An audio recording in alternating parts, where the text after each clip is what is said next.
The following program contains mature language and spoilers. Listener discretion advised. Hello? Excellent. Can Okay. you hear me?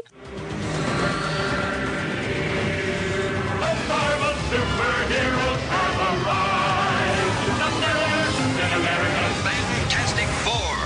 Spider-Man. Iron Man. Spider-Woman.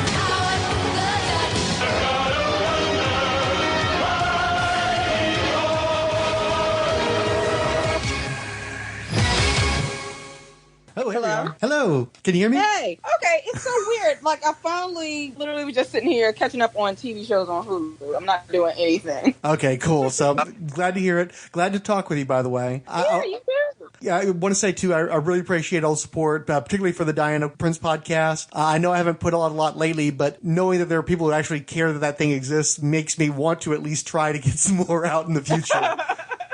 It's no problem. I love the podcast. Thanks. Thank you. And then, like I said, I'm not done with it. I just needed to take a break from it. 2017 was so heavy with Wonder Woman stuff. It's like, let me just kind of collect myself and come back to it. Thankfully, finally. No kidding, After right? years. Well, after years of being neglected, you know. Yes. Continuing to be Johnny Casual as best as possible. This is sort of a free-flowing kind of thing. So it's not like decided this is there's not like a hard line of what we're going to talk about. We tend to talk to a lot of the same people, and so you can kind of get a sense of what kind of opinions you're going to get from folks because you're talking to the same guys over and over again. So I wanted to reach out to somebody that I hadn't heard from. Like, have you done any podcasting in the past? Never. None. Okay. So I wanted to just like hear from some different people, some different opinions. And I know like you support like the Marvel Superheroes podcast, but it's not, are you actually into that show or are you just like signal amplifying? Where do you come at this as a fan, for instance? Like just in general. For the Marvel podcast? Not just the Marvel podcast, but just like if you want to just talk about where you're coming at as a fan in general too, like your interests and stuff. Oh, in general, just love comic book stuff. I read comics on a regular basis. I mean, I'll watch just about every comic book television show, every comic book movie that comes out, except Gotham. I can't stand it. Yeah. Other than that, like video games, not into as much anymore, but I'll still keep up here and there. Cool stuff. Love DC stuff. Read a little bit of indie stuff, like some Image stuff. How far do you go back? Oh gosh, since I was a kid, I go back to probably like late 70s, early 80s stuff. And then I guess that would include a lot of the reruns from the late 60s stuff. I grew up watching reruns of Super Friends and the Iron Man cartoon. And I grew up on, I still love Wonder Woman. I grew up on the Linda Carter series, Incredible Hulk, live action. I remember Spider-Man from like the Electric Company. I remember the TV show with, what's his name? I think Nicholas Hammond or something. Sure, yeah. They all that stuff. They used to package those up into little movies and run them on Saturdays here in Houston. Yes. And Spider-Man and His Amazing Friends. I watched all that stuff. I'm a huge Star Wars fan of the original trilogy. Grew up loving that stuff. Everything. I watched everything from, if you remember, Mantis, the whole television show. I mean, just about everything. Well, especially me, because the actor went on to play Martian Manhunter on Justice League. So Yes. He's been on Supergirl, which has been so amazing. Carl Lumbly, I love him.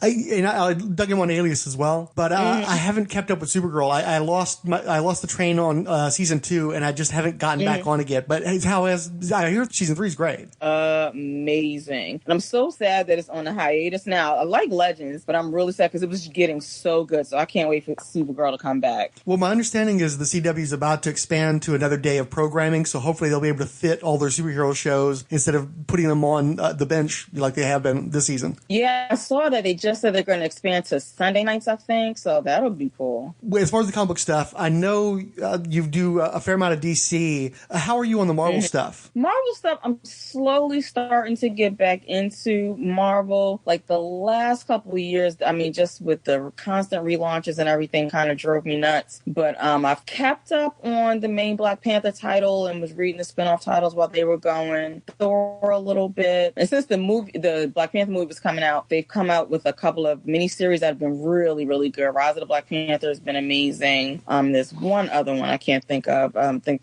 there's like Digital First about it from Marvel on a regular basis, at least. Where does your Wonder Woman fandom come in? Like, I know you talked about you watched the Linda Carter series. Did you watch cartoons? Did you read the comics? comics? What are your, like, Wonder Woman is one of those fandoms that's really fractionalized, you know? It's like this people like this writer, these people like this artist. What's your denomination of Wonder Woman fandom? Definitely George Perez. The George Perez stuff is like Bible for me. It's great stuff. I love the stuff with Cheetah, with her origin there. I love the Capitellas, Vanessa. I think the daughter is Vanessa. Yeah, Julia's the mom. That's the stuff. Julia, yeah. That's the stuff that I absolutely love. And after that, the Rucker run, both Rucker runs have been fantastic. And I'm really missing it now with James Robinson on there, which I'll be nice about it. But I dropped the book.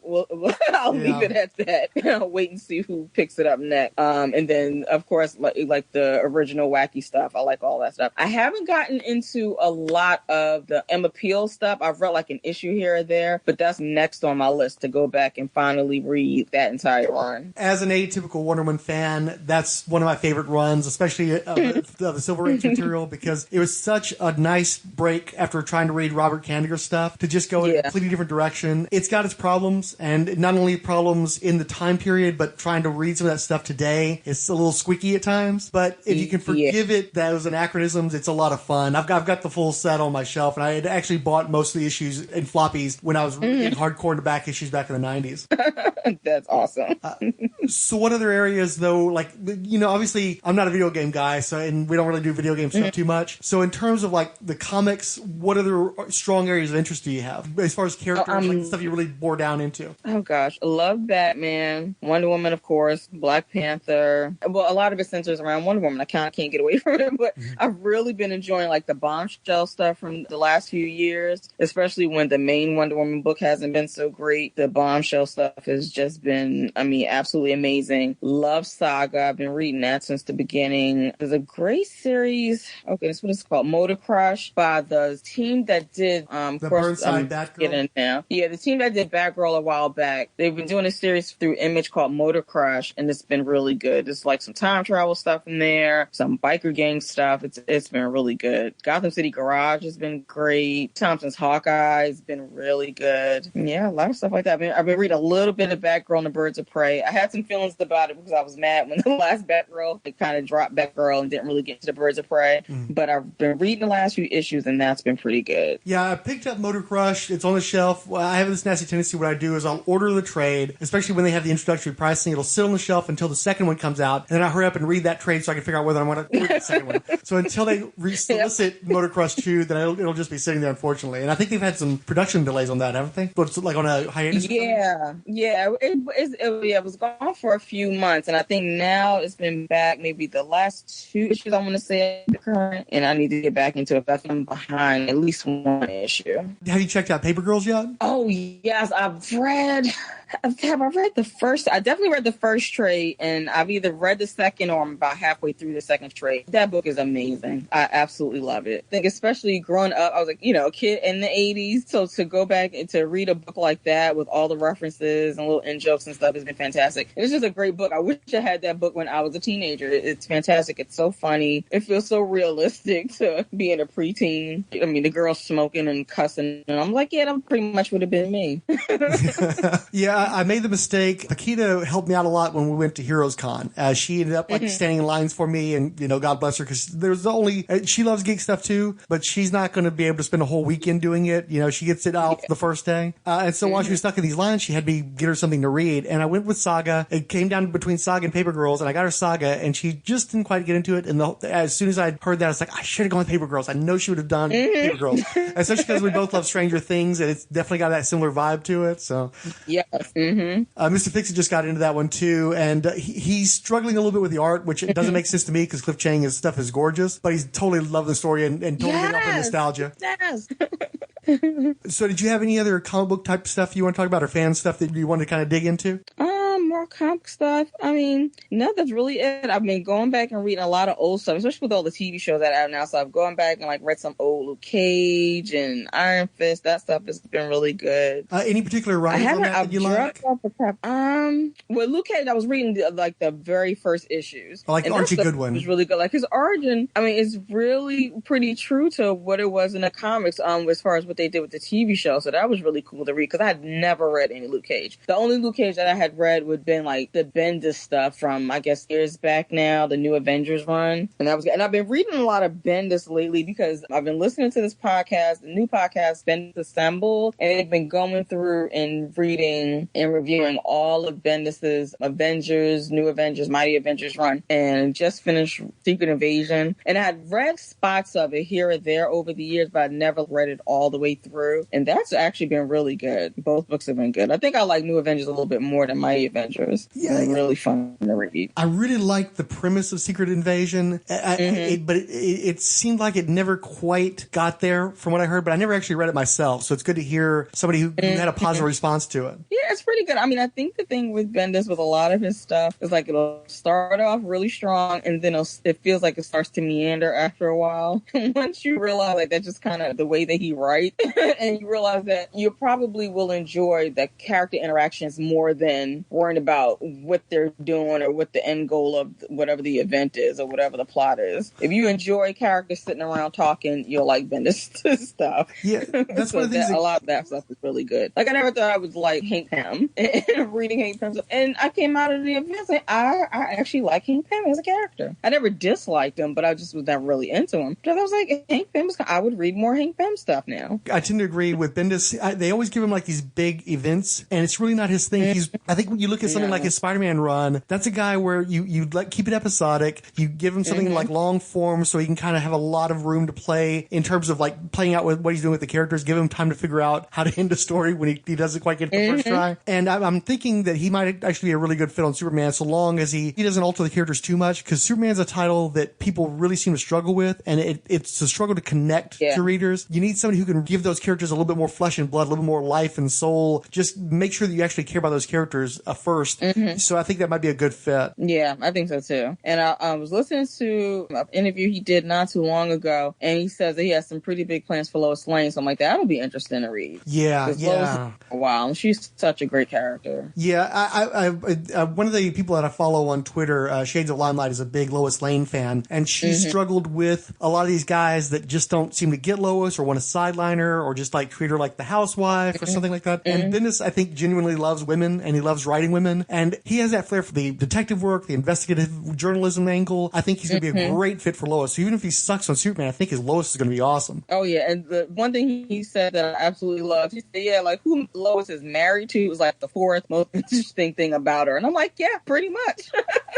So I'm like, if you go into it looking at it like that, I think he'll write a really good Lois Lane. The last time I read the Superman books consistently was in the early 90s after like Reign and stuff. And really, the book I liked the best was Man of Steel. And the main reason I liked it was because of Lois Lane and John Henry Irons. I didn't really care about all this other stuff, including Superman himself, unfortunately.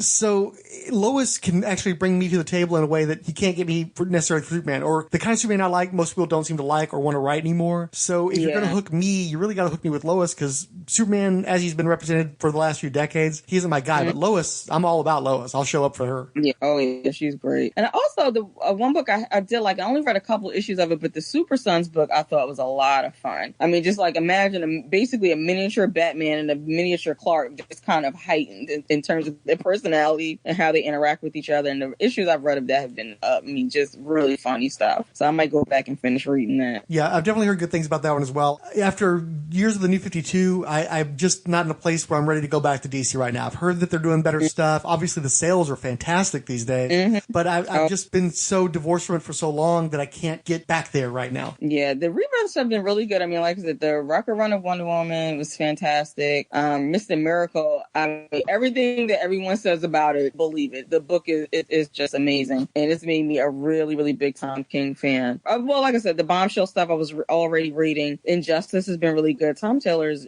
stuff is usually pretty good too. Yeah, I've heard a lot of good things about Tom Taylor, and with Tom King, I've read a little bit of Mr. Miracle. I've got the Omega Men on my shelf. He's somebody, especially the Vision miniseries. I really want us to get to that soon on the podcast, because we're all interested, and we just haven't actually bit down on it yet. I just need to pull the trigger on that and then get it done, because we all want to read it. Yeah, that's really good. And have you checked out the Bendis' Jessica Jones stuff yet? I read the first trade. It was pretty good, but I think the biggest problem that I had is just reading the book. It wasn't the book itself, but when it took place, because it was the same time that David Walker was writing The Heroes for Hire. I can't remember what he called, but the Luke Cage Iron Fist book that David Walker was writing. And so the Jessica Jones in that book, once Brian Michael Bendis came back with his Jessica Jones book, it was like a completely different character. It was like night and day. And it's like, but wait, I just read this issue last week, and then I turn and read Jessica Jones, and she left Luke, and the baby is missing, and I'm like, it just makes no sense. And she's like back to being kind of curmudgeonly Jessica Jones, which is fine, but it just didn't make sense. And I think for me,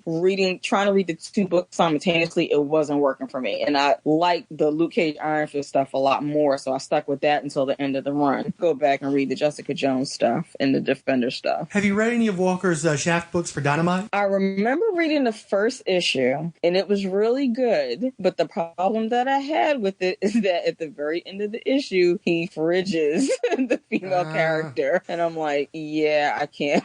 I wanted to continue reading it, and that just left such a bad taste in my mouth. And people are praising the book, and I'm like, yes, it's great that it's a black hero, but it's a black female character, and he fridged her, and I no. And the whole miniseries is about that too. The whole miniseries is about who he was with her versus who he is without her. So the fridging is essential to the story he's telling. But if you can't get on board with that, then you had to walk away then. Yeah, I couldn't. I'm like, maybe one day I'll go back and read it. I know, and I was so excited because he has such affection for the character, and I think he went like to the estate, and he kind of got the deal put together himself as far as getting permission to write the series. So it sounded really great going in, but I was like, okay, character, and she's black. Yeah. Fantastic. It's tricky too, though, because Shaft is kind of an artifact of another era, where a lot of the superhero stuff has kind of progressed from their roots, so that they're more contemporary. They have that flavor. If you're going to go back to Shaft, you kind of have to go back to the 70s, and then we're in the most enlightened time, Exactly, and get back into that period. And look, on that note, I had a coworker who just lent me his copies of Dolomite and Disco Godfather that I'm supposed to watch over this weekend. So like maybe after I watch those, maybe I'll be able to go back and read some Shafts because I'll be in that mindset. Yeah, that's going to be rough. I'm sorry. You're gonna. Some of that stuff you just can't go back to. You had to be there. Just like, no, this is not I don't have time for this anymore. I'm sorry. Exactly. And I think we were having a conversation about Black Dynamite, and I was joking. He was like, he said, well, a lot of the stuff, like the jokes that they were making in Black Dynamite, he pulled stuff like Michael Jai White pulled stuff like kind of scene for scene from like Dolomite and movies like that. He was like, I'm going to bring them in for you. I was like, nah, you don't need to do that. Came in the next day. Here you go. Happy Black History Month. I'm like, oh, crap. Yeah, I'm going with my weekend.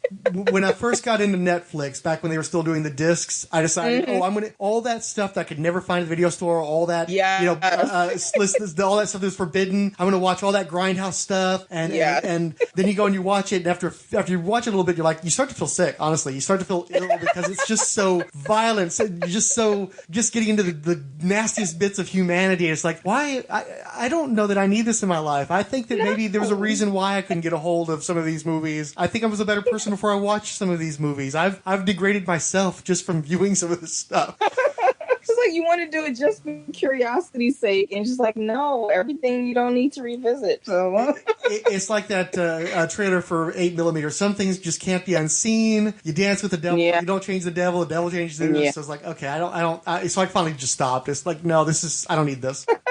Don't do that to yourself. No. So I hope it works out for you, but I've seen some of those flicks, and it's like, we'll see. I'll let you know how it goes.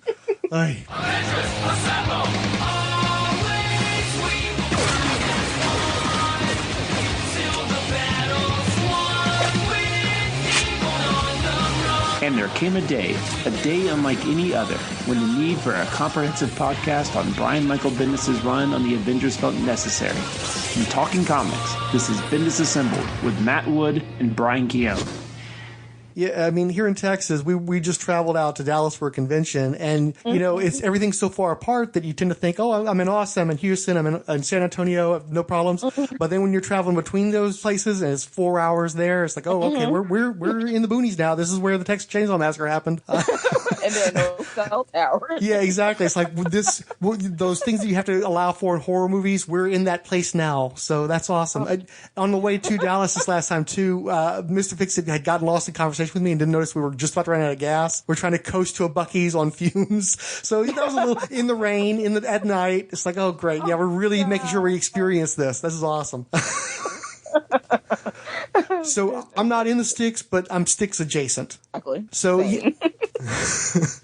again, great to hear that you're on board, and I'll get in touch with you soon. Is there anything you wanted to talk about to kind of wrap it up, though? No, nothing I can think of other than I spend way too much time reading comic books and now collecting Funko Pops. It's getting ridiculous. Paquita's tasted Funko, but she's kept it pretty reasonable. She got some Big Bang Theory stuff when she was into that. She got some. She had to get Pennywise because she loves it, but she got a few for me. I'm like, well, these are cute, but I'm not. I've got enough crud in my life and on my shelves. I don't need to add one more thing. But oh, it's awful. I have to be up to probably 40 now, and if I have 40, my niece has at least another 40 to 50. So you can count at least about 80 Funko Pops in this house right now, with more to come. So what are your genres, for the Wonder Woman movie, we bought every single one that they released for the Wonder Woman film, like every special one that I had to hunt down from whatever website twice. One for me, one for her, because I can't buy just for myself anymore, apparently.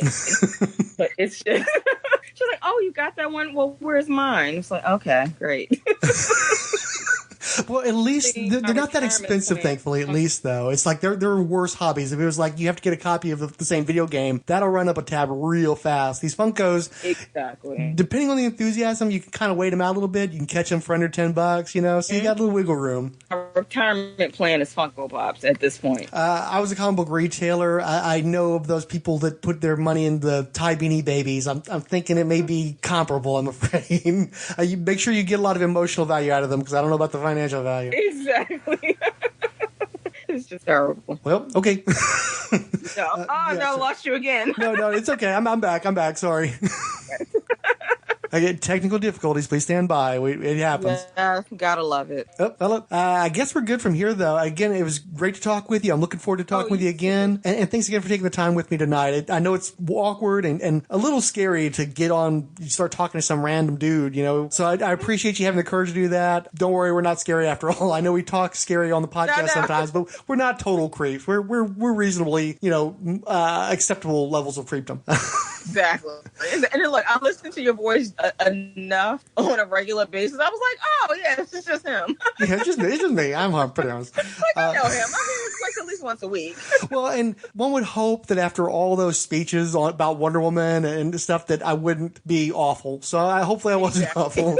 And it was great talking with you. And it's great, it's just, you say these names, we'll go and we'll call out the Mary Marvel Marching Society or whatever, and you call these names, and it means something to you because of that familiarity and because of the little stuff on Twitter, but it's a little bit more when you actually have to talk to somebody. You feel like you've got an actual human connection. It's like, oh, I know this person now. I know who I'm talking. One of the guys that is coming into town next week to see George Perez, and we're going to hang out for a little bit. And it's just nice when you've got the little bit of a, kind of a clubhouse, really. It's like, okay, these are my buddies. I know these people now. We're cool. Yes, and that sounds awesome. I would love to meet George Perez. That's like on my bucket list. He's flying into Webster, Texas to see George Perez because he's afraid that with his vision problems, he's afraid he's going to stop touring. It's like, I assure you, if he's walking around with a seeing eye dog and a cane like Matt Murdock, he's going to make it to these cons. George Perez just loves hanging out with people too much. He would never give that up. But look, that sounds like my kind of dude, because that's exactly what happened. Like, after he was in the hospital and said he had to cut back his schedule, I was like, oh my God, I might miss my chance. I need to hurry up and get on this. So I totally understand flying me the tech. That is totally something I would do. Yeah. Well, he contacted me too, because like, okay, I definitely want to do this, but I need a little more to get me out to Texas. So it's like, okay, no, we'll hang out, dude. We'll be cool. It's like, all right, I'm going to do it. So yeah, that's next weekend. So that'll be cool. It's Derek William Crabb. He does the heroes on film, comic heroes on film videos and stuff. So cool. That sounds like a lot of fun. Definitely enjoy that. That sounds great. On Paradise Island, home of the eternally young and beautiful Amazons. For an operative with the Global Peace Agency about to face certain death, you seem awfully relaxed, Trevor. Call me Steve, buddy boy. Let's just say I've got a guardian angel. Hi, I'm Diana Prince. Can I help you? Now, boys. You're not fighting over me, are you? As Diana Prince, I should say that brains are more important. But being Wonder Woman, I know the value of physical conditioning, too. Diana Prince, Interagency Defense Command, Wonder Woman. Wonder Woman's invisible jet. Must we make war against each other? Bullets and bracelets. No more fighting between us. This lasso was designed to bypass the untrustworthy nature of man. You must now tell the truth. As a woman, you should know that the path of violence is a barren one. Abandon your misguided ways. Join the Sisterhood of Peace. Bah, your Amazonian dogma sickens me. And the adventure continues. The name's Diana Prince. The Diana Prince Wonder Woman podcast. Available on iTunes, Shout Engine, and the Internet Archive. You see what you get when you trust a woman? Yeah, you get the job done. I wanted to look at what were, in fact, the top 10 superhero movies of 2017, because I thought it was somewhat interesting results. We're going to rank them by gross, because that's the easiest way to go about it. But I also went ahead and threw in tomatometers. Number 10 was Guardians, a.k.a. Zashtidniki, the Russian superhero movie. Remember that one? With the bear with the Gatling gun and shit? No, yeah, remember that? Yeah. Zashtidniki, and that made $4.6 million, 22% on the Rotten Tomatometer. Number 9 was Captain Underpants, the first epic movie, made $125 million, 86% on the Rotten Tomatometer. I think we still have the prejudice, though, if they're not comic book superheroes, they're not real. Does my heart good that those guys are toward the back of the list. I'm not an elitist, so I don't agree with that. Number 8, Saban's Power Rangers, $142 million, 44% on the Rotten Tomatometer. Number 7, the Lego Batman movie, only made $312 million, which I thought was a little on the low side, but comedies don't always translate well, and that was 90% at Rotten Tomatoes. Number 6, Logan, $617 million, 93% on Rotten Tomatoes. Many people think that was the best superhero movie of the last year. A little surprised that it didn't do better in terms of financially. I mean, it did pretty well for an R-rated movie, but it didn't even do Deadpool money. Well, no, that is a big deal for an R-rated movie, though. An R-rated superhero. But it didn't do Deadpool money. Yeah, but it's not a comedy either. It's not funny. I feel like if it's funny, you get the repeat view. Yeah, this was more like a Western. We red boxed it the other day. It's really good movie. It's Which the one? next movie I've ever seen, Logan. Logan. I enjoy it. I think it's really good. Yeah, I mean, it's good. Well, how you saw Lego Batman, right? No, I haven't You still haven't? You no. as a Batman fan? Okay, I'm surprised by that. It's been on cable, but I can't bring myself to bother. Sorry. It's Legos. That elitism. Number 5 was Justice League, $657 million, 40% on Rotten Tomatoes. So as much as people frame it as a failure, it still made Doesn't matter. What half? It's a failure. Okay, yeah. It cost a lot more than Logan, I'm sure. So absolutely.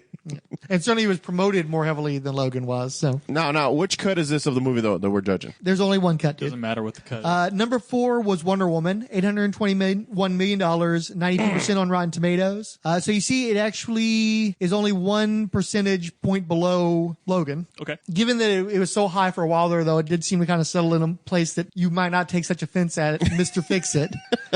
It's a little. Can you handle 92%? Wait. Why you gotta bring up bullshit, man? Why you gotta bring up bullshit? That's my question. Does that gross include tampon sales? Wonder Woman branded tampons could actually be a thing. I can see that kind of working out. Finally, the shield would make sense. You feel wonderfully fresh. Number 3, Ragnarok, $854 million, 92% on Rotten Tomatoes, so equal to Wonder Woman. Also, therefore below Logan, though. What do you think about that? I mean, I guess I get it. Well, you got to remember. Which one do you like better? I like Ragnarok better. Way better. I should say, I like Ragnarok better. But you got to remember, you're already walking into a previous 2 bad Thor movies, so the fact that it did so well with a track record it had before, we didn't have previous bad Wolverine movies. That's true. No, that's true. Yeah, but none of them were R. Like with the last Logan movie, they were basically going for the fences and they hit it. Thor was still kind of falling. I thought it was going to be a continuation of what was the last one? Dark Crystal or Dark World, whatever. The Dark World. Yeah. The fact that we're even like, what was that subtitle again? I just remembered it's Thor 2. Number 2, Guardians of the Galaxy Volume 2, $863 million, only 83% on Rotten Tomatoes, which is still damn solid. I think a lot of people seem to have forgotten that movie existed, though. It seems like. What? Like, a lot of people like. I read this on reviews a lot. It's the internet effect, the social media effect. A lot of people were just like, oh yeah, that happened. I think a lot of people were very disappointed in the movie versus the first one, I guess. But it seems like it's been widely discounted, which I think is bullshit. I definitely enjoy that one more than pretty much any of those we've talked about so far. I've said it before. We rewatched it a few weeks ago. It may be my favorite Marvel movie. It's one of my favorite movies. It is one of the most gorgeous science fiction movies, space movies you will ever see. And I feel like everybody didn't understand and how, I mean, the set pieces and ship design and creature creation and world creation is so amazing in that movie, and nobody gave it credit for that shit because they're taking this shit for granted. Yeah. They took Guardians 2 for granted. I'm telling you, that movie is so good. And you know what it reminds me of? And I know we've had a very Starlin-themed last few weeks of our podcast. It'll probably be maintained because we still have an Underguides coming up soon. It makes me feel like I feel like that was a Jim Starlin story where a lot of people just didn't get it. Mm-hmm. It was just too deep, and it hit a topic that was very specific that didn't apply to a lot of people, and it just either went over their heads, and they went in looking for a bang bang shoot 'em up action movie. I think they wanted a more kid-friendly, lighter movie. I think they wanted more yucks. I mean, that scene still where he's like, I had to put that cancer in her head, still hits me every time. It is one of the darkest Marvel movies, and nobody is like, oh, it's got Star-Lord cracking jokes still. They just weren't as funny as last movie. That movie is dark. Yeah. When you realize what Ego had been doing, and they stumble across the cave of and not bones just that, of all his discarded children. Right. That he murdered. The child trafficking that was taking place where they were smuggling kids to this planet. For him to murder them, like, the movie is so dark, and you just don't really understand it. But also, the relationship between Drax and Mantis was messed up and problematic for a lot of people. The relationship between Nebula and Gamora, I think, was brought more to the fore than it was in the first movie. I know they fought a lot in the first one, but it was so much lighter that you didn't necessarily take into account this dark theme of these two sisters in Mortal Kombat constantly. It was much more at the fore in the second movie, so everything about the movie was darker. Rocket was much darker in the second movie about how screwed up he was in his head. He has mental problems, you know. It's like before he was just, he was drunk and he's angry, and now it's like, no, Rocket's messed up. So. I mean, it was just not. And people were going in there expecting, hey, let's play Pina Coladas. Here's Baby Groot. Yay. Yay, Baby Groot should be dancing. And I like how in Red Gunn just decided to throw a little bit more gasoline on that fire and be like, oh yeah, that's not Groot. That's Groot's spawn. Groot is dead. Groot died. And everybody's like, Groot's dead. It's like, yeah, Groot's fucking dead, guys. So anyway, I'm as biased as I can be towards that movie. I absolutely love that movie. I mean, to me, that was the people who shit all over how the Marvel movies aren't serious. There's so much forced humor that this movie was like. It seemed like none of the people who want dark movies liked it because it's Guardians, and all the people who wanted happy, goofy movies didn't like it because it wasn't as happy and goofy. So many of the dark guys are DC guys too, so I think that's part of it as well. It's a Marvel movie, period. So they're not going to like it because it's Marvel. They don't want to even show up for that. And I mean, again, I just think from a pure sci-fi standpoint, like we mentioned in the podcast, Yondu is first introduced to us in this movie in a robot prostitution brothel, right? Where they're like turning, which is super depressing. And he's like, I was shocked when I saw that. He's cinching his belt up, and he had two of them in the room. I think it was more than two, and they're like shutting themselves down, dude. It's just like super just walk in there with disinfectant, start cleaning them out. Man, I mean, and I don't think people. I just don't think people got it. I don't think people really saw what the or they didn't want what they were being given. I think that's a big thing too. It was more like, because why are they telling a joke here? Why isn't he slipping on a banana peel? And because they didn't slip on a banana peel, they didn't like it. And also, again, it is kind of a guy-centric movie, and it's kind of a messed up guy-centric movie where you take a movie like Wonder Woman that didn't do nearly as much business, but people were really hyped for it because they were hungry for a different kind of superhero movie. And Guardians gave you something different, but not the different that a lot of people wanted. So it's weird because it made so much more money. It's the number 2, and nobody talks about the movie anymore. It seems like. But even critics who I felt like should have tried, and been like, they were bummed too. It's like, the critics, all they do is bitch about how these Marvel movies are allegedly cookie cutter and they're all the same. Da da da da da. And this movie was just totally. I'm telling you, go watch that movie and watch the visual effects. Just like the Sovereign. Look at the fucking sets when the Sovereign are on it. There is nothing like this. I mean, it is so out there, and each race is so stylized. I mean, it's just unbelievable when I thought I went to it, and there's just no credit given to it. And you would expect a critic to see that. Instead, they were like, this movie wasn't funny. It didn't make any sense. No, they were saying this, a lot of the same from the first one. It was kind of a rehash. And I'm like, we did not see the same movie. Here comes a musical cue. And it's like, we didn't watch this. No. You had this review preloaded. Yeah. I mean, I don't get it. And you know what? What's really good? If you watch them back to back, which I've done, and it's just fucking fantastic. There's one more issue too, though, is I think it's the reviews have been overcome with these internet people. And internet people have middle brow taste, or they have niche taste that are like very centric toward whatever their interests are on social media, on their little circle that you have in the internet. I don't think there's a lot of people looking at that movie objectively. There's the people that just flat out hate superhero movies and came in gunning for it. And there were the people that didn't appreciate the darker themes and the fact that it was kind of a male-centric movie. But also, there's just a lot of middle-brow tastes, and they may have review sites, they may work for internet outlets and stuff, but I don't think they're real film-conscious people necessarily. I think it's a lot of people that just have opinions, and they manage to have an outlet for those opinions, and that affects the tomatometer. But I don't know that there's a lot of objective criticism and I think that lack of objectivity, that lack of cinematic knowledge, and I'm not a technical person either. I'm not like a major league cinephile. I can just break down story elements. I think the reviewers have been overcome by this middle brow mentality and this niche group mentality, and you're not getting a lot of objective reviews anymore. You're not getting people that are actually familiar with cinema, can look at it within the context of greater cinema. And I think that the people who do have that kind of mentality dismiss it as a superhero movie regardless. So they never even, gave it a chance either. So I think it took a lot of hits. The reviews I read, it almost felt like they were judging more on how they felt and less of what they actually were presented with. Right. And the story that they had to keep along with. Because a lot of people, like I said, were always like, their bitching was about, it's a lot of the same but before. And I'm like, then you didn't watch the movie. Yeah. You didn't watch the movie. You shouldn't be talking about this movie. And the thing is, it's not subtle either. It's very overtly like, what the fuck is going on with this movie? It's really out there and being weird. And I don't know, I just didn't feel like I appreciated it. Fucking credit.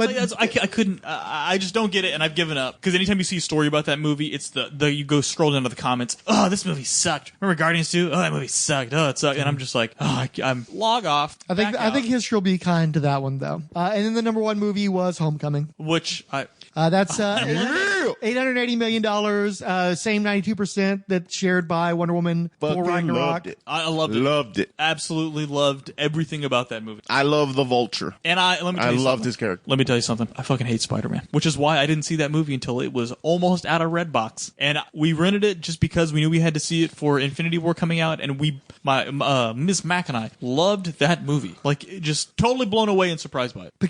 We already know your feelings. Paquita was complaining recently about superhero fatigue, kind of just wearing out on superhero movies in general. Obviously, a lot of that has to do with the fact that she's in the same household with me. But also, I'm much more likely to watch a movie. Fatigue is real. Yeah.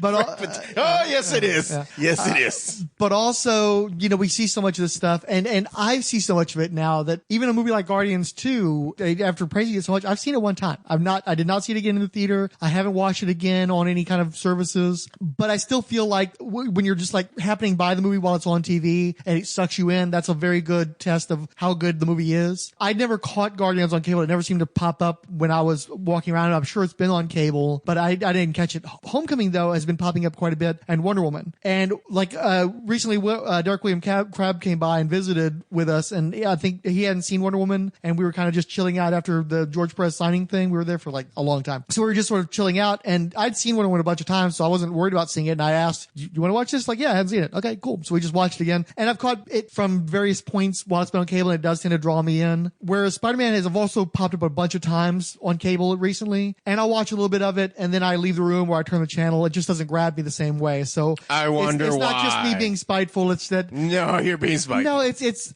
I think Michael Keaton is great in that movie. The scenes with Michael Keaton, I stay for. I don't like Tom Holland as Spider-Man. I'm not into it. I don't think he's particularly well cast. He's just not my guy. I really liked the best Spider-Man that we've ever had. I actually liked Andrew Garfield a lot better, but his movies were terrible. Like the scripts were bad, but I thought he was I enjoyed him more, especially as Spider-Man. For me, who has been reading Spider-Man for a very long time, this was Spider-Man. They got it right. A lot of people agree with you, but if that's the case, I know I'm not a Spider-Man guy, and I'm not a Tom Holland guy, so it just doesn't do it for me. And I'm not a Spider-Man guy, and I'm not a Tom Holland guy. And I went into the movie like, oh, I'm going to hate this, but I got to watch it for Infinity War, and I really freaking liked it. So, I don't see.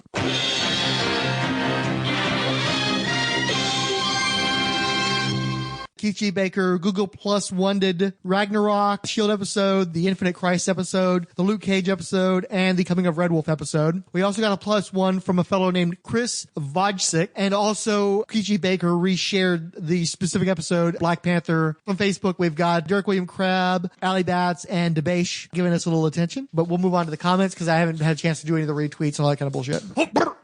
Our first comment comes from Siskoid on episode number 72, the Marvel Studios Spider-Man Homecoming 2017. I just typed Rolled Spine Podcast. Oops. Well, I liked the film a lot. As post-crisis... A-typed Rolled Spider podcast. Rolled Spider podcast. Oops, got it. Sorry. See, and then I read Rolled Spine. Oops. Well, I like the film a lot. As a post-crisis fiend, I enjoy a good remix, but more than that, the film was thematically very solid. It was about consequences, and that's what Spider-Man is all about. Without ever saying with great power, quote unquote, line, or showing Uncle Ben dying as a result of Spider-Man's inaction. It gets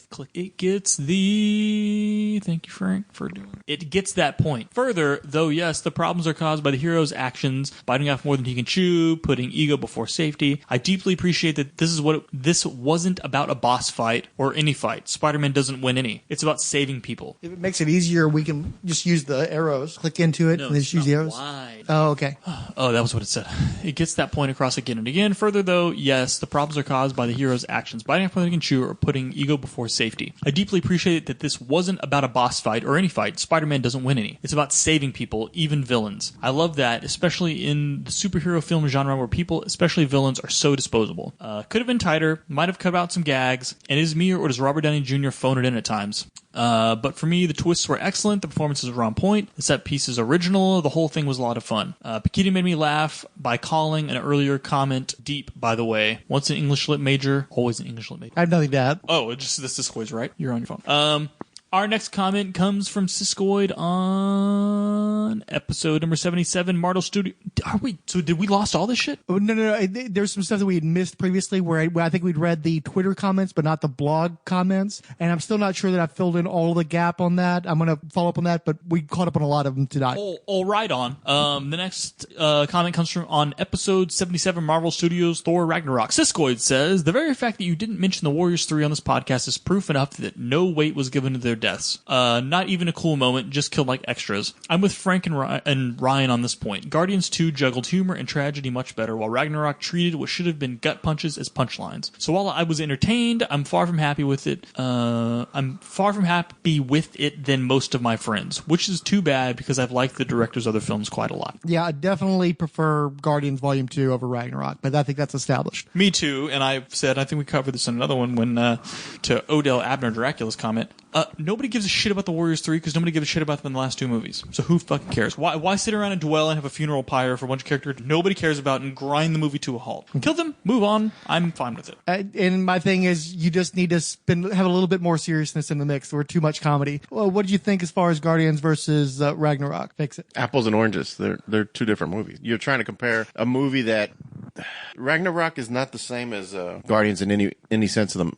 I think Ragnarok had a lot of the same DNA in it as Guardians, and I think that Guardians 1 had a major influence on the creation of Ragnarok, and I wish that Ragnarok could have had some of the depth that both Guardians and Guardians 2 had, but it had virtually no depth. We already rode that depth train the first two fucking Thor movies. Like, I didn't give a shit about the Warrior 3. I mean, I agree with Mac. Who gives a shit? They showed up. This movie was supposed to be like, we're just ending we're going to end Asgard. We need to get everything ready for the big movie. So let's just let's clear the plate. And that's exactly right. They treated it with no regard, no contempt, it was entirely with contempt. Films didn't treat it with any regard. So how could you? I think it had regard. I just didn't think it had the craft that it needed. But they treated the work of the previous two filmmakers with contempt. And they could have had a little bit more seriousness to make the levity have a contrast. And instead, Ragnarok overall is so lightweight that I don't hold it in anywhere near the same regard as Guardians. Either of them, honestly. I think it was exactly what fucking Thor needed. It needed. I think it's a triumph in production. It needed an injection of fucking humor. Like, you had to enjoy them. The first two movies, try sitting them through. They're okay, but I don't fucking enjoy watching them. But that's not the question I'm asking you. What I was asking you is Guardians Volume 2 versus Ragnarok. That's like asking me. They're not apples and oranges, man. It's one does the job better than the other one, frankly. I think Ragnarok. That's like saying, which is better, Nolan's Batman or Wonder Woman? No, it's not. Because both of the movies are sci-fi flicks. I think Guardians 1 and Ragnarok are similar. Guardians 2 and Ragnarok are two totally different movies. Yeah, but both of them are sci-fi movies with a heavy dose of comedy, lots of strange creatures running around. The emphasis is on comedy, but in the case of Guardians, there's able to carry some darker moments to give the levity weight, where Ragnarok was just a straight-up comedy that was somewhat contemptuous of the characters and the setting. So, but I think that they're similar. I'm not going to change your view, man. You're stomping your feet and saying, this is what it is. Well, no, it's not that. You're trying to say that Guardians and Ragnarok are two different movies, and they're not. They don't feel the same to me.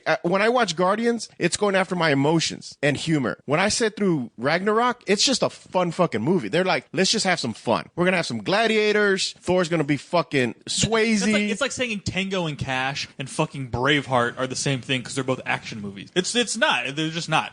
Well, then maybe don't feature mass murder in your movie and then expect me to laugh through it. I mean, hundreds, if not thousands, of people are killed over the course of Ragnarok, and they're not like asparagus people. They're human beings. You know, we see women and children and shit. So it's like, how am I supposed to not be bothered by that? You know, it's the same kind of. If we're going to argue that movies like Man of Steel have a major problem with dealing with the consequences of the actions when they're doing 9/11 type imagery, just because they're in a golden cities and it's more of a fanciful surrounding, doesn't mean that a bunch of people didn't fucking die. And to just hand wave that, are we saying other people didn't die in Tango and Cash? What about the families of those people that got shot and killed in Tango and Cash? They don't dwell on the families of people that got shot in Tango and Cash for 1 minute. What a terrible. I mean, DC did the same thing with JLA, where they're like, "Ooh, we can't have people dying, so we're gonna make it more lighthearted, and bad things will happen, but there's no consequence to the humans around them." Oh, by the way, it's happening in a town where there's nobody there, right? And these monsters are attacking a fucking house full of people,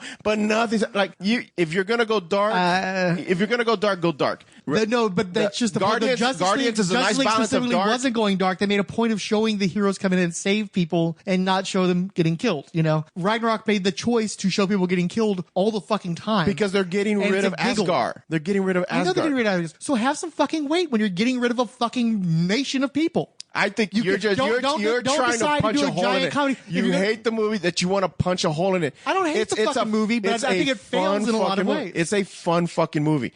When it's humorous, it's great. When it's action, it's great, and it fucking moves the plot ahead. I don't need to sit there and dwell about, all those Asgardians that died. Oh, what was me, the Warrior 3. Who gives a shit? It happened. It's moving on because it's going to a bigger story. But you don't have to fucking kill Asgard to tell that story. Just don't fucking kill Asgard then. If you want to tell a story that's that loud, don't bring in the title of the movie. Ragnarok. I know, exactly. That's a problem then, huh? Don't make a fucking super lightweight comedy about where the fucking title is about a mass murderer coming back and killing a bunch of people and having zombies running around and shit. Not a fucking comedy. They pulled it off then. The first ever done. I don't think it's the first ever done. Then they pulled it off. That movie just moved up a bracket in my world because I never thought about it that way. They made a comedy out of an apocalyptic movie. Boom, moved up a bracket. Holy shit. Not my tempo. How come in This Is the End, when Seth Rogen and the whole city of LA survived Satan apocalypse, they didn't sit around and have a funeral for any of the people who died in LA, and all those celebrities died on This Is the End. It's a fucking comedy.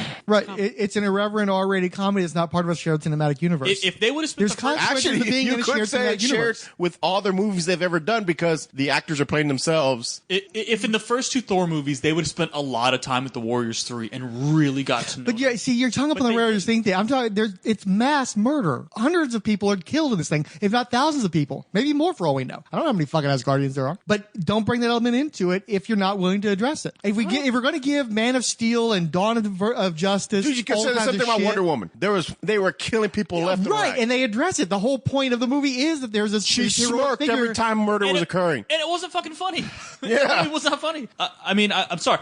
This was the complaint I always heard. Super movies, they're just too lighthearted and too much forced humor, or it's they're too dark. So they tried to just not take shit so serious, because that was what it was. They take everything so seriously in these movies. So this movie didn't take anything seriously. So I didn't take it seriously. Like it was. What would have been more fucked up is if they killed all these people and then Thor would have been like, I'm really upset about this, and then went back to cracking jokes. That would have been way worse, because it would have just killed the whole freaking momentum of the movie. Yeah, but instead he doesn't. But the whole comedy, and again, the whole comedy is cog. Technically, he's around war for millennia, and he watches people die all the fucking time. And Valhalla is where they go when they die. This is where warriors go. I still think it'll get addressed in Infinity War. They went to Valhalla. So technically, if you want to actually get into it, they died with honor fighting for. Now you're gonna blow that off too. Okay. No, I think it's a bunch of fucking no prize bullshit you guys are giving me. Can't even celebrate the death in battle like they're supposed to. Because it's Valkyries that brought them from the battlefield to Valhalla, where they're supposed to battle, drink, and fuck for the rest of eternity. But that's bad. No, they have to be upset. They have to be because upset. there's a second death. The first death wasn't enough. It's the second death that really should impact you. The movie was balls to the wall, fun. It was gorgeous, and I had a good time watching it. And it was hilarious with fun actors and a lot of great set pieces. Just to fucking enjoy it. Just fucking enjoy it. I didn't need a 15-minute cutscene where they stop and they have a look, guys, where they sit down on fire. I didn't need that. It's just we're just circling at this point. We can move on to the next comment now. Okay. Our next comment comes from Grant Richter on Marvel Studios' Thor Ragnarok. In Norse mythology, Hela was actually Loki's daughter, and his other kids were the Midgard serpent and I think the Fenris wolf, because mythology is weird. I don't know if they ever touched on the relationship back in the Simonson days, though I could see that possibility being explored in a future JMS run. I don't read comic books anymore, so I'm sorry. Well, and he's talking about actual mythology too. We would need to bring in Fryhole. We don't have them available to us. So, our next comment comes from Keith G. Baker on episode number 78, Marvel's Infinity War and DCEU Infinity Crisis. I agree with Frank. Damn it. In parentheses, he says, and Mark Bernardin from Kevin Smith's Fat Man on Batman, in parenthesis. That the DCEU needs to do something Keith G. Baker stock with Mr. Fix, it just went up. That the DCEU needs to do something big to get the public's attention, and a crisis on multiple Earths would be a great way to do that. However, I'm torn in that I think they need to work on their small ball game a bit and get some one-shot hits first. I think the Shazam movie might be their next crack at that. Although it galls me to know the character's called Shazam now. What WTF? I'm not going to put the F word in his mouth. On our show, why not? What the fuck? Said Keith G. Baker. Is he gonna do when someone asks him his name? What's he gonna do when someone asks him his name mid-fight? Change back to Billy fucking Batson? Oh, never mind. He said fucking later on. Is what he's gonna do. Shazam is the goddamn wizard's name. Thank you very much.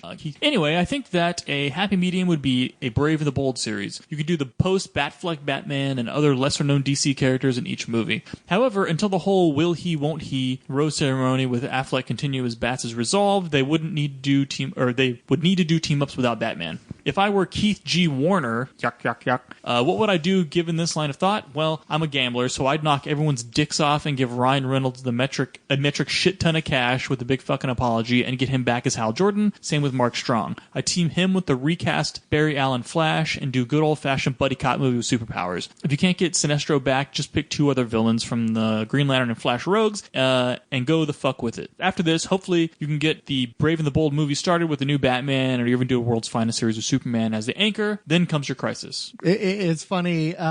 We've actually done 2 episodes of Supposing, which will be on another future episode of the Rolled Spine specials that we do. And it was weird because Mr. Fix-It came up with this out of nowhere. And I figured, because I was worn out, I figured, okay, we're just going to go ahead and push this out because I'm not going to have to do any editing on it because it was just us bullshitting. So there's no reason to kill myself on it without realizing that the audio was fucked up, and I was going to end up spending way too much time trying to deal with that aspect of it. But what was bizarre is we put that out, and like the same fucking week, I didn't know it, but the Fire and Water guys had been soliciting people to do a what if episode, like what if the Justice League Detroit had a different membership lineup and shit, and they'd invited all their listeners to offer up. No, but that's just it. I was completely unaware of that because I hadn't been able to listen to it for a few weeks. You don't listen to the Fire and Water shows at all, and we ended up both having like what if episodes come out the same fucking week.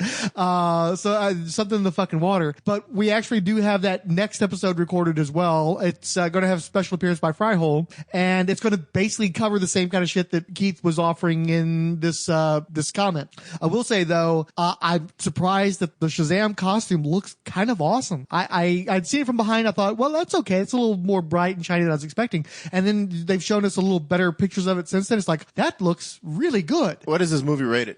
PG, I believe. PG or PG-13. Yeah.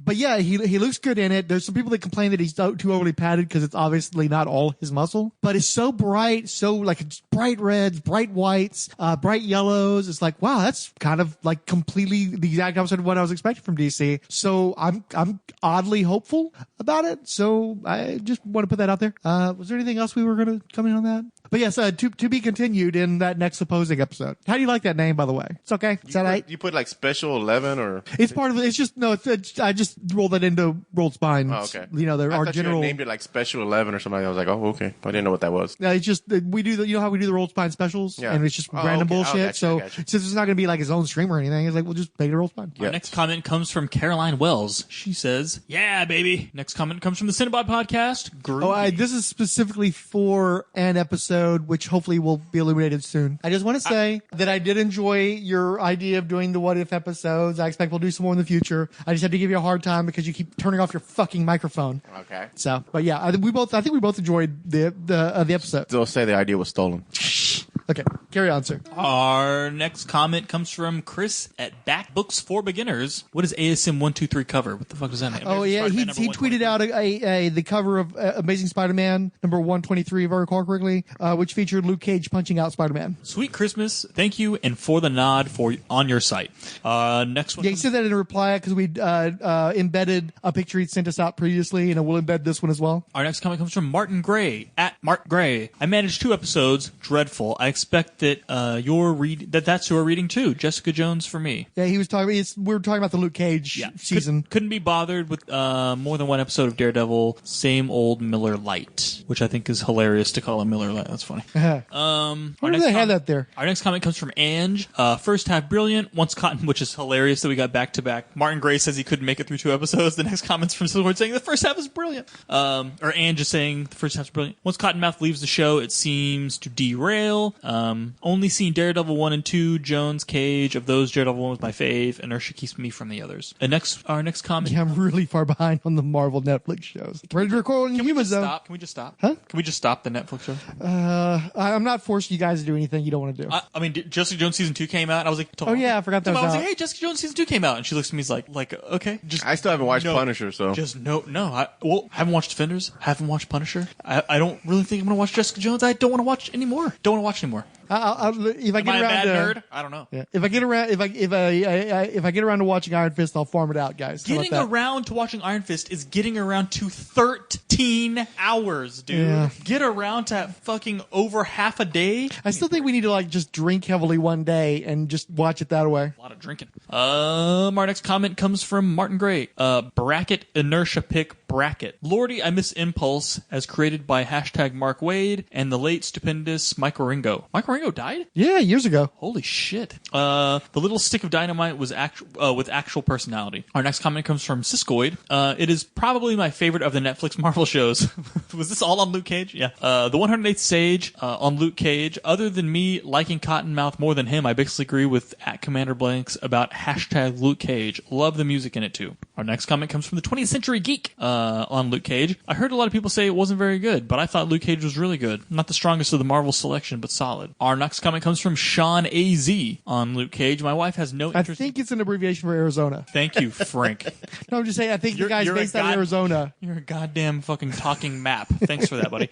My wife has no interest in comics, and she loved the show. Parenthesis, I did too, end parenthesis. Our next comment comes from Rianne Delay, @RianneDelay01 on Episode 81, Marvel Studios Black Panther 2018. Nice. Read all of Ryan's. I was walking my dog listening to this episode, and I nearly had to sit down when Mac did the Dragon Ball Z White Guilt.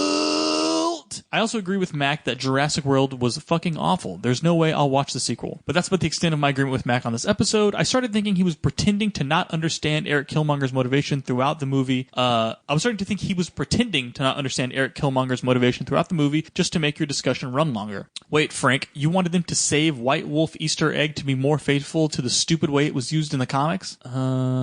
Eric Stevens Njaka, aka Killmonger, grew up in Southern California in the early 90s. He grew up in the shadow of Rodney King and race riots. He's seen poverty and police brutality, and Hurricane Katrina, and police murdering unarmed black men, women, and children by the scores. In 2015, there's more than 100 unarmed black men and women or children killed by police. Basically 2 per week. Eric witnesses all of this death and suffering from his brothers, and he fucking hates it. Because he knows something that no one else in America knows, that there is a nation in Africa with wealth, resources, and technology to make all of this in yesterday, but Wakanda takes the non-interventionalist stance. and they've got their heads so far at their collected asses that they murdered Eric's father and abandoned him in Africa to preserve the secrecy of their power. But he's left in America where he'll never be more than a second-class citizen to some. So Eric is radicalized by the actions of T'Chaka and Zuri, and he dedicates his whole life to overthrowing their traditions, not as much they killed his old man, but because they left him. They turn their back on Eric, which he views as turning their back on the rest of the black world. Even T'Challa picks this up when he sees his father in Djalia's spirit, aka the spirit world,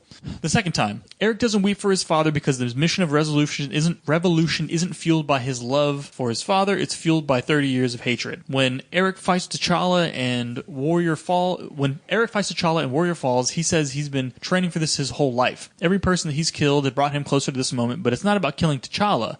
He doesn't know T'Challa, only what T'Challa represents, and that's the old ways, the legacy of his father and his ancestors. Eric doesn't want to kill the man, non-interventionalist Wakanda is dead. Bring on the new order of overthrowing any group that would oppress the black man. The one time emotion creeps into Eric's plan is when Zuri tries to stop him from killing T'Challa, and that's when Eric's rage gets the better of him, and he thinks, I can avenge my father and accomplish my mission, shank. As for why Eric puts his own version of Black Panther costume on at the end, I could try to come up with an excuse about reappropriating the iconography of the thing that he hates to make it his own, but nah. The whole Black Panther versus Purple Panther versus Black and Purple Panther versus Black and Gold Panther Battle Royale smacked of studio mandate. Hell, I love this movie, but even before I left the theater, I found myself thinking the action scenes were among the worst in any Marvel studio movie, and I like the fight choreography in Coogler's last film, Creed. I did too. It was the only good part about the movie. So I was especially looking forward to what he did with bigger scope and budget. Maybe that's why I think the best fights were the two challenge matches at Warrior Falls, and even they weren't spectacular. But I found them more interesting than the chase in Busan and the civil fracas at the Great Mound. Is that the end of it? Yeah. Okay. You want to read my reply? Yeah, I put that in there just to remind you of what you'd said. Okay, so my reply was, bruh. He wanted to arm blacks across the world to empower and liberate them, which is what his father's vision was. The same father he showed no real emotion for. You see why it's a little confusing. And that's quite a noble vision for someone who shot his girlfriend, chokeslammed an old woman gardening in Wakanda, which will lead me to believe he's a maniacal psycho. Fix It was spot on. It was supposed to be Malcolm X versus Martin Luther King Jr. I just think they missed the mark. Maybe they felt it was too sympathetic and tried to haze up his motivation. No idea. Either way, I see a lot of people who think Killmonger was in the right and justified in his action, which I think sucks and makes T'Challa look shitty. I'm going to back you on that. Rian Delay continues. I always forget about him shooting his girl because she's such a non-thing in the movie. Did she even have dialogue? Yeah, I believe she said, "I'm sorry," before he executed her. If we'd never seen them kiss back in the back of the ambulance, I don't think it would have been a big deal. But it is kind of a big deal when you say you're for, the liberation of blacks, but in doing so you shoot people's brains out. But whatever. But again, I've seen the movie twice and I keep forgetting the character even exists. As far as choking and threatening the old woman in the garden, well, yeah, she's part of the old way system, and he wants to figuratively and literally burn it down because he's a freaking psycho. And I think he's a maniac, but his agenda is mass slaughter on a global scale. People might think Eric is justified and right because, well, a lot of people are dumb and they confuse empathy with sympathy. They think if they can understand a person's motives, then his or her actions must be righteous, which is bullshit. I'm not sure I've got anything to add to that. I favor your reading of a lot of the stuff. I think it's weird because it really is very clearly demonstrated that Eric Killmonger is a bad fucking dude, that he's just got bad wiring, and he doesn't believe his own bullshit. He's only using his bullshit to not justify himself, than to justify himself to others. But the fact is, the Wakandans are also pretty shitty, and it's weird that this whole movie is about both sides being really shitty. Because here's the thing. Like Pakitha listened to our podcast, and she said that we spent a lot of the time we were talking, criticizing the movie to such a degree that she thought that we did not like the movie, and that we didn't want to say we didn't like the movie because we didn't want to come off as racist or something. I said it on the podcast, and I've said it since. I was disappointed that the movie wasn't the movie that I wanted to see based on the Christopher Priest run, which included the stuff with the White Wolf, who I thought was actually cool. So forget you, Ryan. But I wanted more humor, and I wanted less politics, and I wanted the politics that they had to be less damaging to Black Panther and Wakanda. One of the things you criticized Wonder Woman for was they spent so much time making Wonder Woman right about everything, including, and I argued with you guys at first, and as I've seen the movie on cable a bunch of times since then, I think you guys are right. I think she beats Ares, and everybody's happy-go-lucky, peaceful, so she was right about that too. I think you guys were actually correct in your reading of that. And I think that you needed a Wonder Woman movie to be on her side that much. And I also think you needed a Black Panther movie to be on his side that much. And this movie wasn't. And what's interesting to me is I made a point of talking to a lot of my coworkers. I work with a lot of Black women who saw the movie and love the movie. It's very dear to their hearts. And you could tell their eyes light up when they talk about it. So I'm so glad that they've got that movie, and I'm so glad that it's as meaningful to them as it is.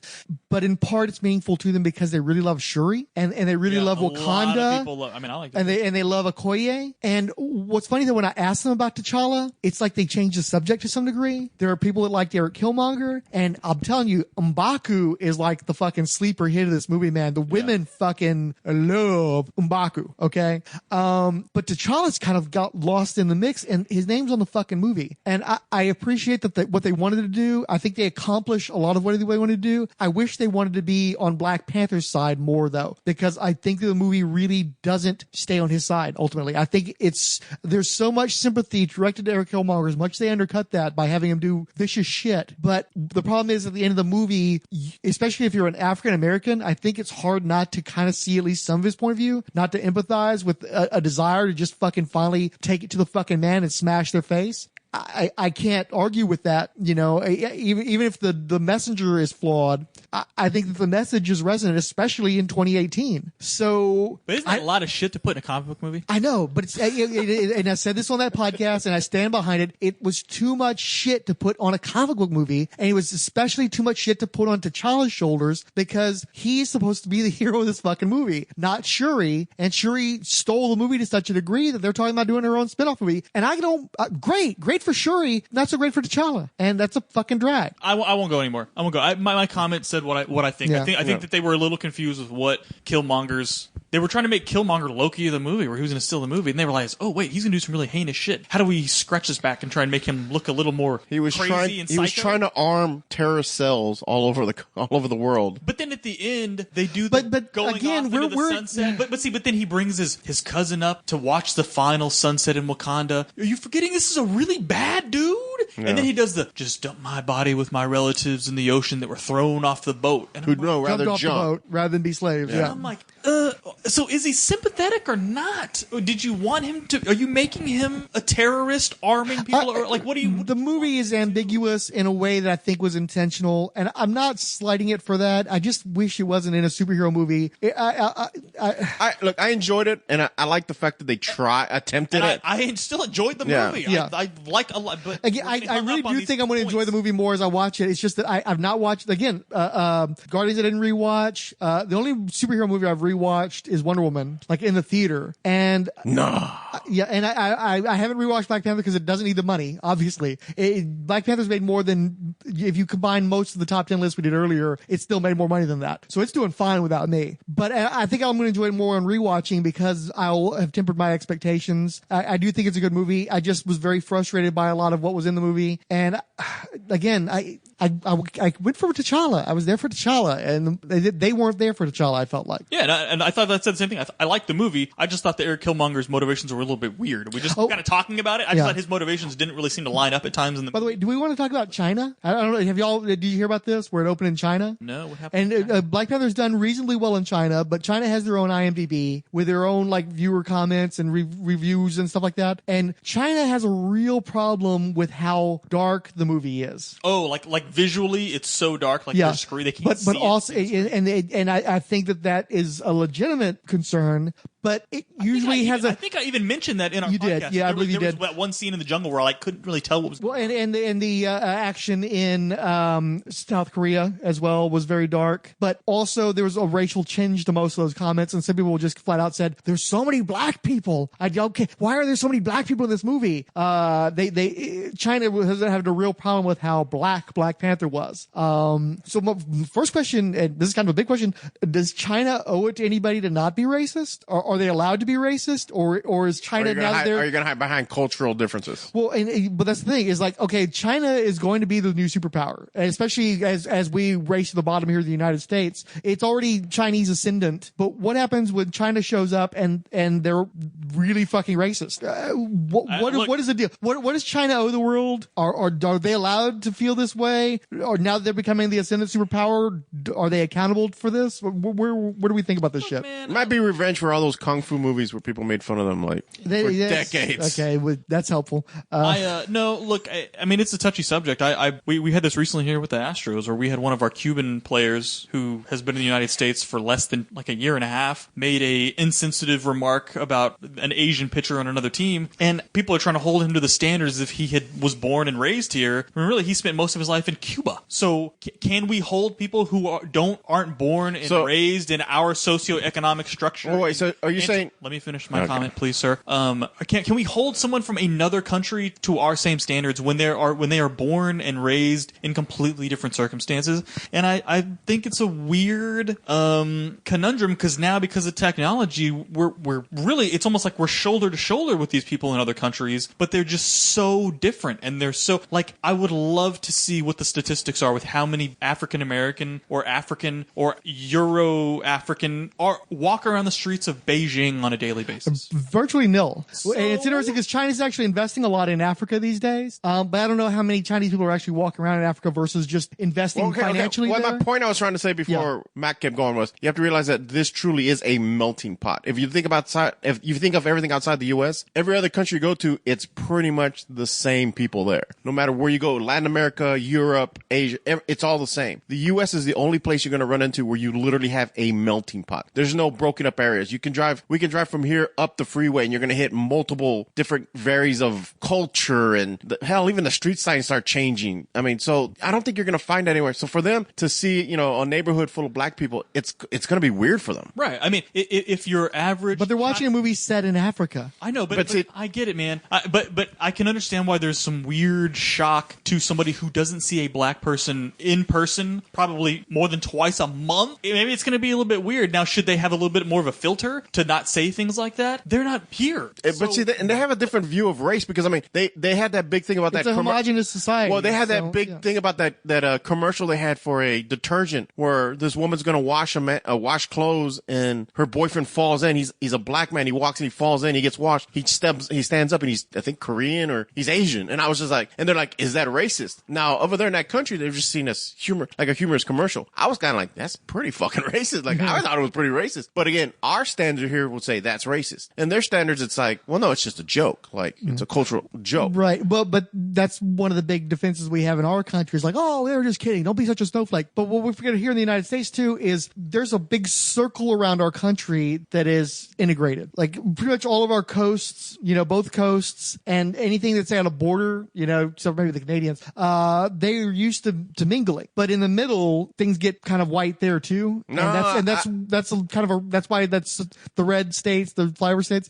And the Chinese, you got to understand, most of these people a generation ago were farmers. They're kind of high-tech rednecks. They're not used to Well, no, it's true. No, they're not used to connecting to the world. They're not used to having money. I mean, there's a new wave of affluence in China from all the money that everybody's giving them for all the they have this new oh my god, what do you call it? Middle class, which they never really had. Yeah, they had in their rich country, and the peasants. Yeah, that was it. Now they have this huge middle class that if you're gonna have a middle class, you're gonna start interacting with other middle classes from other countries. I mean, I just met some friends not too long ago, and they're from like Ohio and Wyoming, and I'm like, Mexicans get up that high? And they're like, yeah, man, there's a shitload of them up there. I'm like, no way. And they're like, yeah. Now it's weird to me. I just never thought of like, Mexicans walking around in Wisconsin. I thought that was really weird, but it's so okay. I don't think that we should have that big of a problem with Chinese people saying things like that. Where I think it becomes a problem is where our domestic film studios start tweaking our movies. Oh, tailoring them to those tastes. Yeah, I've seen that. That's where I start to get into a weird. I just can't tell somebody who was raised, like you say, whether I agree with you or not, who literally 20 years ago were on a farm. Like, I mean, I can't tell that person how to think. I just can't. I mean, it's I've heard so weird.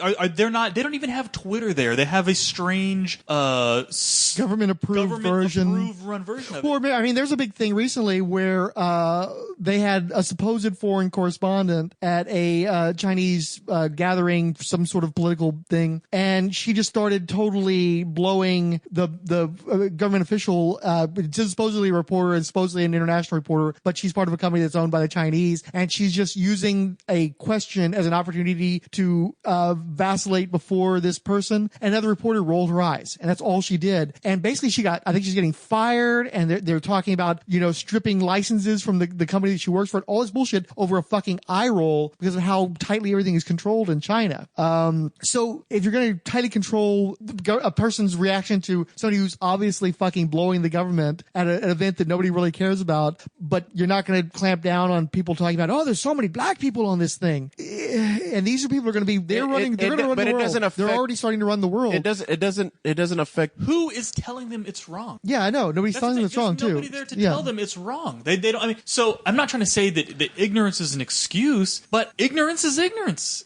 But I can't tell them they shouldn't be ignorant because I'm speaking from a perspective where I'm plugged into an environment every day that will constantly remind you, hey, this is how you should act. This is how you shouldn't act. This hurts somebody's feelings. You're trying to tell a bunch of people in China that you're hurting somebody's feelings that they've never seen before. What? Like that's like me making jokes about people on Mars, and I'm supposed to know that maybe there are actually people on Mars, and I'm offending them. How do I know that? I don't see people from Mars every day. You know what I mean? You're being honestly, it's almost reverse racist that you're assuming a bunch of people in another country and in another culture is as plugged into other people's feelings as we are here in the United States, and they're just not. They're not. I mean, you got to remember. But you got to remember when people come from China, they literally have signs at the airport telling them these are things you should not do. Yeah. You don't spit on the ground. You don't burp. Like they have to be reminded because in their country it's okay. I mean, you remember when that one kid, the American kid, went around graffitiing and they caned his ass. Well, that was Singapore. That was Singapore. But the thing is, don't be running around in a foreign country graffitiing. But the thing is, when you put someone who's I'm here in America, nobody would give a shit. You would have got a ticket. But you go there where the culture is very tight and knit, and they're very, I don't know what you say. What would you say? Like oppressive? I know it's a little judgmental. Oppressive? Judgmental. But I mean, I don't know, dude.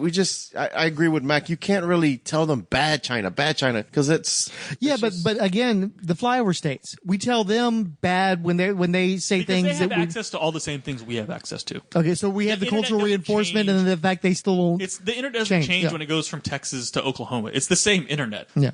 They're just being that's the type of ignorance I don't excuse because we're all the same information. Actual ignorance versus willful ignorance is kind of a big right. Whereas I just don't think they know any. I don't think that. I mean, and that sounds super condescending. They just don't know exactly. So that's a problem too. But it's true. I mean, they're like I'd love to like. But we don't know what they have access to. Honestly, I don't know what China allows them to see. Demographics show me how many black people live in China. Right there, it's going to be kind of strange that they're going to see a movie. How many movies here in Hollywood have that many African Americans in it or Africans? Well, I mean, I think that's part of the reason why it's making a bill is because it's the one, and especially with a $250 million budget. So if it's shocking to us, it's going to be real. I mean, not that it's shocking to us. I mean, but it was a big. What I mean to say, it was a big deal. Yeah, it's a big deal. It was monumental. It's something of note on the movie. Well, if us as a quote unquote enlightened culture, if it's that kind of surprising to us, how do you think they feel? It's going to be really freaking surprising. So yeah, there's going to be maybe a tinge of race to it, but I don't think it's racism. I think it's more just insensitivity. It's a childish observation, and by child, well, that's not condescending. Well, I mean, it's like a child because as a child, you don't know better, and you would just blurt something out. Maybe you realize you're hurting somebody's feelings. Yeah. Naivete, right? Racial naivete. Whereas I think if somebody who made that comment said, "Wow," if they made that comment to someone's face who was black, and they were like, "That really hurt my feelings," they would be like, "Oh my god, I didn't mean." I don't think that was their intention. Yeah, they weren't intending to hurt someone's feelings. They're just making like an observation without. I mean, maybe I'm giving them too much credit. I don't know. Maybe they're super. No, I think. Well, it could be both. You know, I mean, maybe they have a neighboring country that has higher African they populations that I don't know about. No, they don't. Right. I mean, so I don't know. I mean, there could be something in their history that could do it too. I don't know, but I just have a really hard time, because this happened with the World Series deal. I have a really hard time judging someone who grew up in a completely different culture than me. And I'm not talking culture like a different state or a different neighborhood. I'm talking about culture like a completely different country. Cuba, which is a sealed off island, China, which is a sealed off country. I'm not going to assume that they should have the same values and social knowledge and courtesy that I have.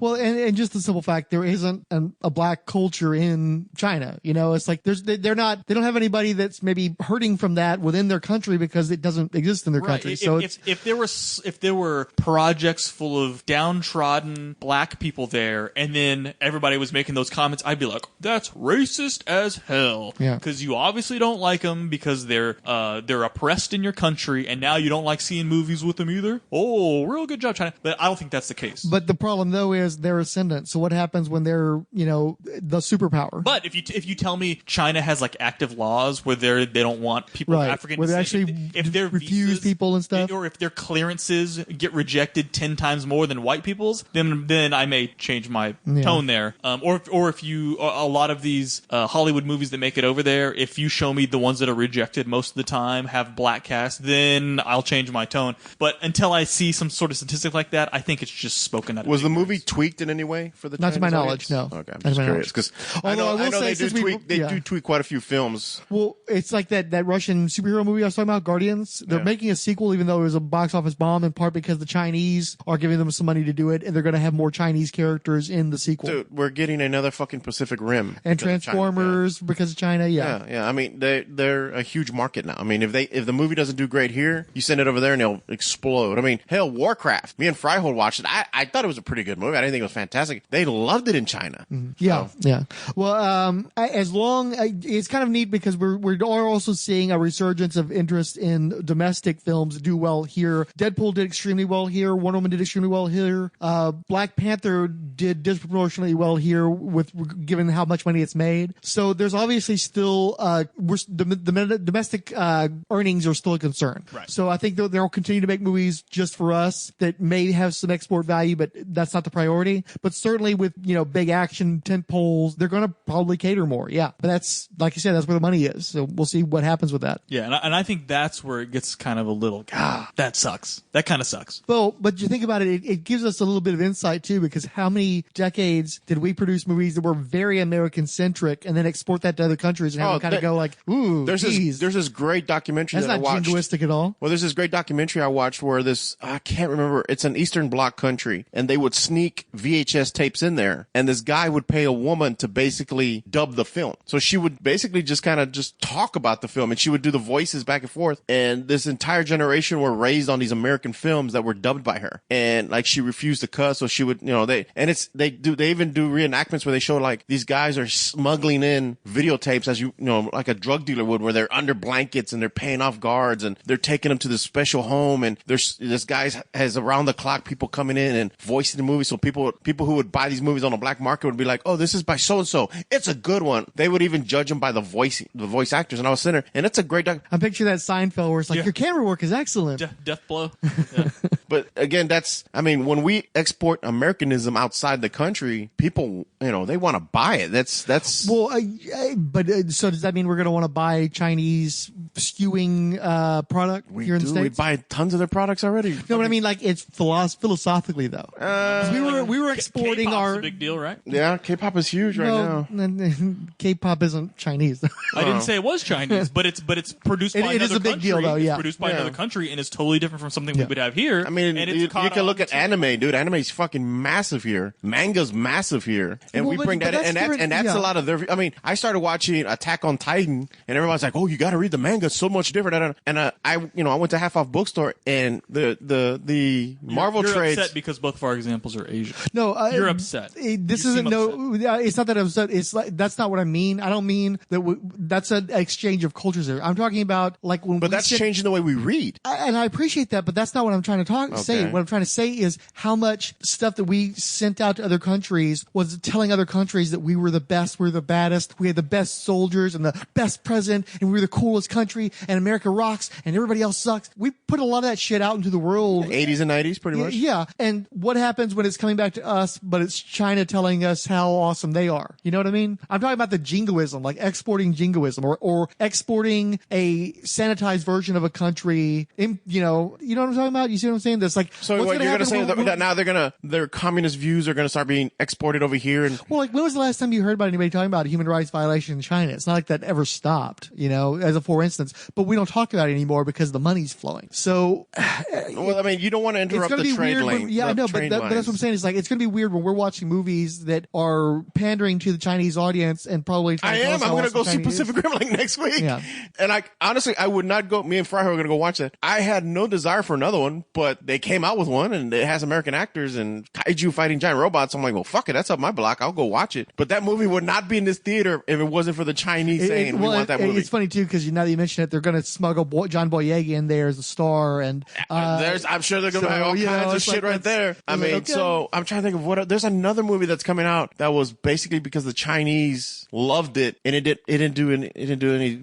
I didn't think it did well over here. I can't remember what it was. The two big ones are Transformers and Pacific Rim, because Transformers pretty much died internationally with the exception of the Chinese. Oh, really? Yeah. Because the last night was just fucking the Chinese are floating the Transformers movies now. Yeah. Oh my god. But you're saying like instead of it being the U.S. Army, the rah China the stuff, robots fighting the kaiju, it's the Chinese Army, and the Chinese Army and the robots are triumphant. And even though it may not be super overt, you realize that it was the Chinese Army that won, and you're like, wait a second. There's some subtle cultural colonization. The U.S. didn't come to the aid. Well, so that's what I was going to say. I remember I watched something one time where they were showing movies that were tailored to the Chinese audiences, and they would either a Chinese character would have dialogue in this movie, but if you watch in the U.S., this character never even existed, or if they existed, they were in the background. Or I'm trying to remember, I saw something about it. I was like, I had never known about that, where they were, because China, for a film to be shown there's rules. It's not like the U.S. where you can just put a movie out there. Chinese have rules to their movies, and you have to abide by them. Didn't show there because it was too sexual and too violent. There was what was it recently? There was a movie about ghosts, and the Chinese don't like ghosts, or the Chinese government has a problem with ghosts, so they didn't show it in China. So yeah, was it Ghost? Patrick Swayze. 13 Ghosts? Was it Ghostbusters? Yeah, it might have been Ghost. Yeah, I think it was Ghostbusters. The remake. I wish that would have been shown in the United States. But yeah, no, literally, I think it was Ghostbusters. Yes, the all-female one. That was a whole episode. I know. All right, our next podcast comes from. All right, the last comment comes from Discoid. When you say Singapore, you mean South Korea, right? That was definitely Seoul. Anyway, as someone who hasn't read a lot of Black Panther comics, no character paled by comparison or seemed like it was wasting potential. Now not that bothers me usually. Loved what they did with M'Baku. As for Claw, why does everybody think he's dead? It was clear to me from the moment that they cast Circus that he was eventually going to be a mo-capped creature of solid sound. Watch for his return in Black Panther 2. Good call, Siskoid. You're probably right. I hope so. That would actually be kind of cool. I guess. But no, none of the villains have really done the whole, I'm trying to think. They really haven't done any Back from the Dead guys, even though there's a bunch of easy, like Red Skull, we still haven't seen again, even though he just got taken by the light, It's like, okay, sure. Zemo never wore his costume, so it was Zemo by his name. Zemo at some point, I think he'll show back up again. You think so? Yeah, I think so. I don't think you'd waste one of Cap's best villains but he never wore the mask. The dude. That's what I'm saying. He's not the dude yet. He's going to become the dude. I think you built him up through Civil War, and then he has to kind of be built up as a super villain for the next one because Whiplash. What next one? Chris Evans isn't going to be Captain America anymore. Yeah, they're going to continue to make Captain America movies though. But yeah, Civil War, the villain was Cap or Iron Man, depending on which side you chose. It was heroes versus heroes. If they bring Zemo back, he's going to have to be a big costume villain. So wrap it up. Yeah. Comments. On hearing about our Black Panther movie coverage, Caroline Wells put up a gif of some bears playing it cool, walking down the street saying, "'Cause that's how we roll." We got retweets from Agents of S.H.I.E.L.D. cosplay group, La Artesana, Bebe del Pasto, Calavera, Kami, Comic Reflections, Fifi32, KC Hunter, Ricardito, Ryan Daly, El Shermanator, Martina, P. Melgar, Siskoid, Talk Nerdy to Me, Vale, and Yo Arte. We got likes from Biko Django, Bob Bobcat, Chris at Bat Books for Beginners, Ava Zarnecka, Good Times, Great Movies, Long Box of Darkness, Lost in Time, Mark James, Raven X Fields, and Steve Sellers. Ryan Daly wrote, check out Rolled Spine's review of Black Panther, even though Illegal Machine gets confused by the concept of revenge of the movie. Martin Gray noted the album art that we used an old Marvel UK logo and thought that was nice. Keith G. Baker expressed disappointment that there's no man-ape emoji. And Martin Gray continued, I must go see that movie. No hurry though, it'll be around for a while.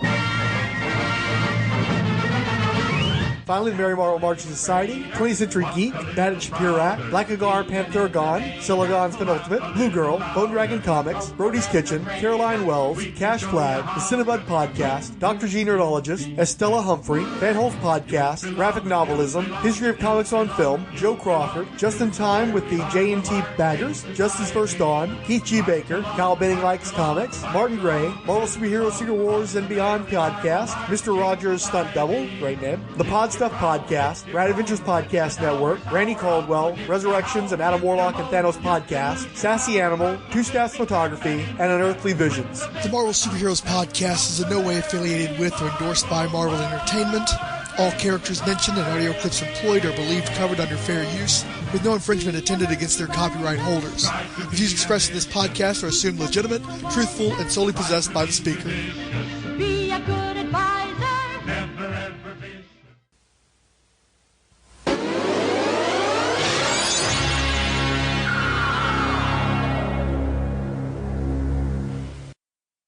Don't taste me, bro. India hot, bro. What? India hot, bro? Actual India hot, bro. India, bro.